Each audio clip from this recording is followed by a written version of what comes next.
Assalamualaikum warahmatullahi wabarakatuh. Salam guru penggerak. Perkenalkan saya Muhammad Habibur Rahman, calon guru penggerak angkatan 10 dari Kabupaten Jombang. Pada kali ini saya akan melakukan praktik coaching supervisi akademik. Selamat menyaksikan.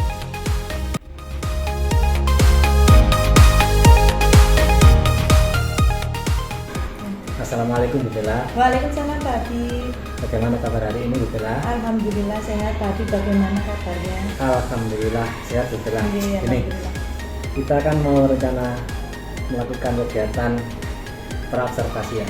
Ini tujuannya nanti untuk mengetahui hal-hal apa yang perlu dengan siapkan waktu pelaksanaan saat supervisi nanti. Baik, saya mau tanya dulu, tujuan dari pembelajaran apa yang Bu Bella ingin capai saat kegiatan observasi nanti? Baik, terima kasih Pak Habib. Karena pembelajaran saya itu mengambil materi tentang di pembelajaran Pancasila, pendidikan Pancasila. Jadi tujuan pembelajarannya saya ambil yang peserta didik itu mampu mengidentifikasi dan menganalisis perilaku yang mencerminkan pengamalan sila Pancasila dalam kehidupan bermasyarakat. Seperti itu. Terus untuk area pengembangannya dengan fokuskan pada apa nanti? Yang fokus yang utama tentu yang kognitif saya. Lalu selain itu yang kedua yaitu di keterampilan, tapi keterampilan yang saya utamakan itu keterampilan berpikir kritis, dan berkomunikasi serta kolaborasi. Begitu. Tapi juga nanti keterampilan sikap pasti saya perhatikan, tapi yang saya fokuskan ya di dua di atas itu. Oh iya. Terus untuk modelnya nanti rencana menggunakan model apa Bu? Model saya menggunakan problem based learning. Oh iya, ada sintak-sintaknya. Ada sintak-sintaknya dan sudah disusun secara rapi di modul ajar. Untuk strateginya nanti rencananya seperti apa? Strategi yang saya pakai tentu strategi berdiferensiasi ya. Sekarang disesuaikan dengan kebutuhan peserta didik. Ya. Nanti pembelajaran diferensiasinya saya merujuk ke diferensiasi konten dan proses proses dan lingkungan belajar. Ya, untuk prosesnya nanti peserta didik dibagi menjadi beberapa kelompok sesuai dengan kesiapan belajarnya. Untuk lingkungan belajarnya nanti peserta didik saya ubah posisi tempat duduknya, tidak seperti mereka biasanya waktu belajar sebelumnya. Ya. Jadi berkelompok, tapi tidak hanya nanti pada proses pembelajaran mereka tidak hanya melakukan kegiatan kelompok saja. Jadi cuma tempat duduknya aja saya kelompok-kelompokkan. Jadi nanti bervariasi seperti bervariasi, itu ya. Terus nanti setelah Anda menerapkan strategi itu, kira-kira untuk penilaian atau evaluasinya seperti apa gitu lah? Untuk penilaian formatif nanti saya lakukan dengan observasi dan nanti melalui kegiatan kelompok. Nanti kan ada LKPD-nya itu bisa saya gunakan untuk penilaian formatif. Sumatifnya nanti tentu saja dengan soal evaluasi. Karena tadi area pengembangan yang termasuk saya tekankan kan yang kognitif, jadi perlu evaluasi dari soal-soal. Untuk prosesnya formatifnya LKPD dan observasi dari saya sendiri, nanti sumatifnya dari soal LKPD. Ya. Untuk sasarannya di kelas berapa Bu? Nanti di kelas 4 dengan 32 siswa, insya Allah semoga tidak ada yang tidak masuk. Amin. Di hari Rabu nanti itu di jam pertama dan di waktunya memang waktunya pelajaran pendidikan Pancasila. Baiklah, semoga lancar. Amin. Terima kasih untuk pra-observasi hari ini. Semoga nanti berjalan sesuai dengan rencana. Amin. Dan sampai jumpa pada waktu kita observasi nanti. Terima kasih Pak Habib. Sama-sama, terima kasih. Assalamualaikum. Waalaikumsalam.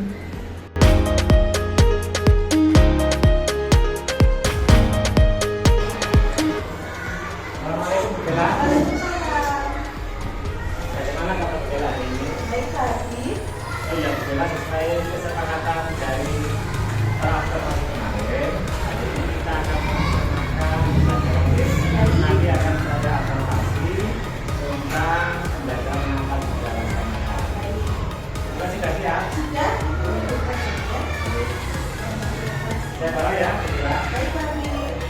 saya ke tempat masing-masing. Assalamualaikum warahmatullahi wabarakatuh.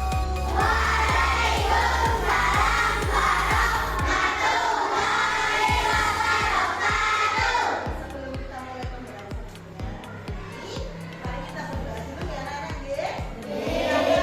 Ketua kelas memimpin berdoa. Berdoa mulai.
bagaimana cara mengamalkan sila-sila itu di kehidupan sehari-hari.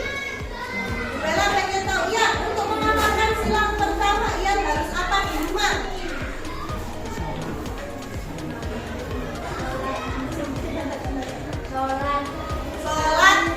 Sholat di mana ya? Di rumah apa di masjid? Di masjid. Untuk pengamalkan sila yang kedua apa itu ya? Tolong menolong. Menjaga teman yang sedang sakit. Untuk sila yang ketiga apa ya Konita? Persatuan. Misalnya apa? Harus rukun. Tidak membeda-bedakan teman. Sila keempat apa Jam? Bermusyawarah. Contohnya kalau musyawarah pas lagi ngapain?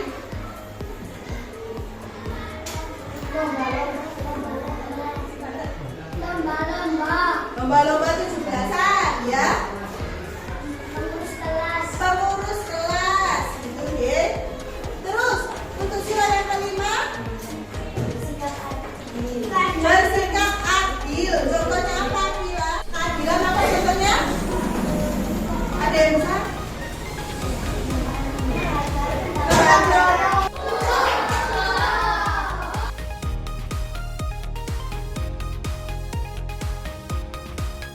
Assalamualaikum Bu Bella. Waalaikumsalam Pak Ati. Bagaimana kabar hari ini? Luar biasa setelah berolahraga ini tadi Oh, iya. dengan anak-anak. Oh iya. Iya. Kemarin sudah melaksanakan kegiatan mengajar ya, Bu Bella. Pengajar nih. Baik, hari ini saya akan melakukan kegiatan pasca observasi. Iya. Tujuannya untuk mengetahui beberapa hal yang terjadi pada Proses proses pembelajaran pembelajaran kemarin. Iya. Yaitu yang pertama, bagaimana perasaan Bu Bella setelah melakukan praktek kemarin Bu Bella? Baik, terima kasih Pak Bren. Perasaan Ya. saya ya tentu saja lega nih, sudah Lega. berlalu, Oke.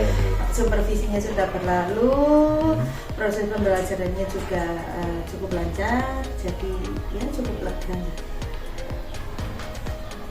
Terus bagaimana perasaannya waktu dengan mengajar, terus ada saya sebagai supervisor di kelas? Awal-awalnya agak canggung nih, karena Agak biasanya belajar kan dengan Tanpa anak-anak kamera. saja, tanpa ada Wah. kamera, ini suara juga cemletar, bersuara dengan keras gitu. Sekarang ada Babib di kelas agak canggung awal-awal saja, soalnya kan merasa kayak dilihat Ya. dan ada kamera juga, makanya ya diperhatikan seperti itu. Ya. Awalnya agak canggung, tapi cuma beberapa menit awal saja, lalu sudah Mulai biasa, seperti ya. biasa ya. Kayak menganggap Habib juga ikut belajar. Ya. Terus kira-kira bisa Ibu Bella ceritakan dari pembelajaran yang Ibu Bella laksanakan kemarin seperti apa? Iya. Pembelajaran kemarin itu saya rasa saya cukup puas nih, cuma masih belum 100%. Puasnya karena pembelajarannya sudah sesuai dengan apa yang saya rencanakan lewat RTP, mulai dari saya menyampaikan tujuan pembelajaran, menyiapkan peserta didik saya untuk belajar, lalu memulai proses pembelajarannya juga tidak ada kendala, baik dari ya ada kendala sedikit dari anak-anak ketika melakukan pembelajaran biasa. Anak-anak kan tidak bisa kondusif, itu kan sudah hal biasa, ya seperti itu anak-anak, apalagi dengan 32 siswa itu kan, Apalagi ada kamera. ya ada kamera kan perhatiannya kadang melihat kameranya, nggak lihat gurunya. Tapi alhamdulillah tidak ada kendala seperti sarana prasarana LCD kemarin juga tidak ada kendala, speaker segala macam sudah ada kendala, jadi cukup puas lah, meskipun tidak 100% sepenuhnya berjalan dengan apa yang saya inginkan. Terus kemarin juga saya lihat dari catatan observasi saya, mayoritas memang pembelajaran yang Ibu lakukan itu sudah tercapai. Amin. Terus tadi kira-kira ada hambatan atau tidak waktu kegiatan kemarin dilaksanakan? Iya, hambatan yang terlihat jelas itu saya itu waktu kegiatan pembelajaran berkelompok ini ternyata murid-murid saya ini masih ada yang miskonsepsi dengan materi. Waktu miskonsepsi dengan materi sebenarnya mereka bisa menyelesaikannya. Jadi salah berjamaah itu karena ternyata ada miskonsepsi tentang materinya spesifik sekali, mereka kurang mereka salah memahami makna sila keempat dan kedua. Jadi terbalik. Jadi mereka sebenarnya tahu, tapi miskonsepsi itu jadi salah semuanya. Bahkan yang punya kemarin kan diferensiasinya karena ada yang saya pisahkan menurut kesiapan belajar, bahkan yang mempunyai kesiapan belajar paling tinggi pun ternyata mempunyai miskonsepsi yang sama. Jadi menjalar ke teman-temannya karena di kelas tidak tahu jadi yang ikutan salah. Soalnya kan saya menekankan ke teman-teman ke anak-anak saya ini, sampean tidak hanya belajar dari Bubela tapi juga belajar dari Teranjamu, tutor teman sebaya nggih. Kalau dari Bubela penjelasannya kurang jelas boleh ditanyakan ke teman. Dan ternyata miskonsepsi itu terjadi di situ. Jadi itu yang perlu saya evaluasi, hambatan saya itu dan perlu saya evaluasi di pembelajaran saya.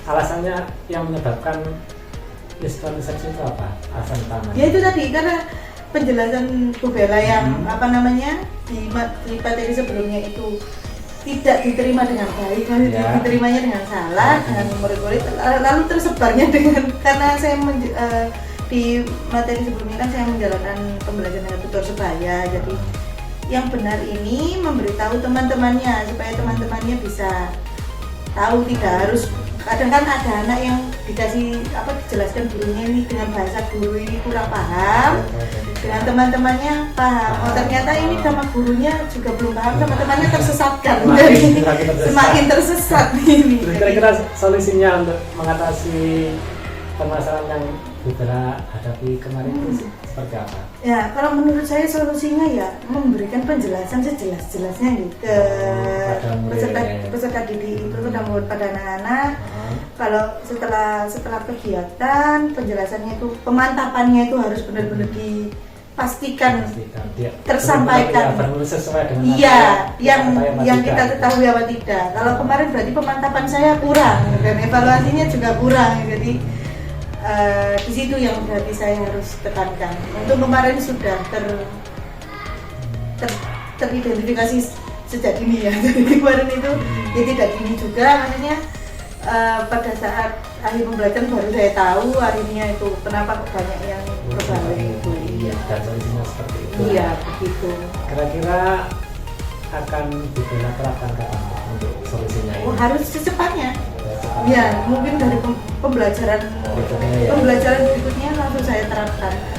Jadi setelah pembelajaran dengan supervisi itu ada pembelajaran dengan saya lagi, saya langsung terapkan dengan pemantapan yang tidak terlalu larut. Iya, soalnya kalau semakin dibiarkan takutnya malah terbiar. Iya, nanti di pelajaran yang lainnya jadi trauma saya takut begitu. Baik, Bula, terima kasih. Semoga nanti solusinya bisa diterapkan sesuai dengan rencana. Amin. Dan berdampak positif pada murid. Amin. Demikian Bula, terima kasih demikian dari wawancara. Assalamualaikum warahmatullahi wabarakatuh. Waalaikumsalam warahmatullahi wabarakatuh.